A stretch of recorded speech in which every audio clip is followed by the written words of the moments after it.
Welcome back. Gujarat સમાચાર trust અને કલા સ્મૃતિ દ્વારા આયોજિત એકાંકી નાટ્ય સ્પર્ધાના બીજા દિવસે અલગ અલગ 3 નાટક રજૂ કરવામાં આવશે, જેમાં કોલેજ કેટેગરીના વિદ્યાર્થીઓ 3 નાટક રજૂ કરશે, જેમાં જે Shah arts and HP Desai commerce college દ્વારા પન્નુ દે જેઠી નાટ્ય રજૂ કરવામાં આવશે. Faculty of commerce GLS university દ્વારા માણસ નાટ્ય રજૂ કરવામાં આવશે અને અંતિમ નાટ્ય જેજી કોલેજ ઓફ પરફોર્મિંગ આર્ટ્સના વિદ્યાર્થીઓ દ્વારા ભિખારીનો વેશ નાટક રજૂ કરવામાં આવશે. આ તમામ નાટક જોવા માટે ખૂબ જ મોટી સંખ્યામાં લોકો આવે છે. ગઈકાલે પ્રથમ દિવસે ખૂબ જ મોટી સંખ્યામાં લોકો નાટક જોવા આવ્યા હતા.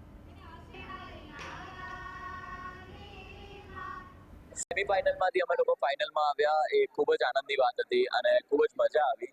Faculty of commerce GLS university તરફથી મેં કરાવ્યું હતું અને કલા સ્મૃતિની જે કોમ્પિટિશન 37 વર્ષથી થઈ રહી છે, હું અહીંયા આગળ પાર્ટ તો લેતો હતો, ઘણી બધી વાર જોવા પણ આવતો હતો, ઘણી મજા આવતી હતી. એઝ એન એક્ટર ઘણું કામ કર્યું, પણ આ વખતે as an director first time હતું અને એ પણ ફાઇનલમાં આવું તો એક ખૂબ જ સારો એક્સપિરિયન્સ રહ્યો. મારા પાત્રનું નામ વિચિત્ર હતું અને મેં આ નાટકમાં એવું પાત્ર ભજવ્યું કે મારા પાસે જ્ઞાન છે, પણ સર્ટન સર્કમસ્ટાન્સીસના વજરથી હું ના આગળ ભણી શકી અને હું ઈચ્છું છું કે હું લોકોને ભણાવું, જે અંતે ગાંધીવાદી આદર્શોથી હું ભણાવું જ છું.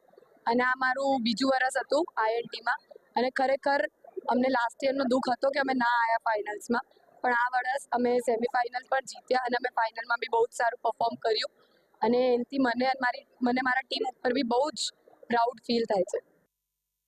મને એક ઓપોર્ચ્યુનિટી મળી હતી કે તમે ડ્રામામાં આવો છે. મેં કીધું ઓફકોર્સ વાય નોટ. અને જ્યારે આટલું મોટું પ્લેટફોર્મ હોય આઈએનટી કલા સ્મૃતિમાં, જે આપણા ગુજરાત સમાચારમાં પ્રચલિત છે અને આપણા ગુજરાત જીએસટીવી એપ્લિકેશન ઉપર આપણે ઘણું બધું મેળવી શકીએ છીએ માહિતી, તો બહુ સારું છે અને મને આ મોકો મળે એ મારા માટે ગર્વની વાત છે.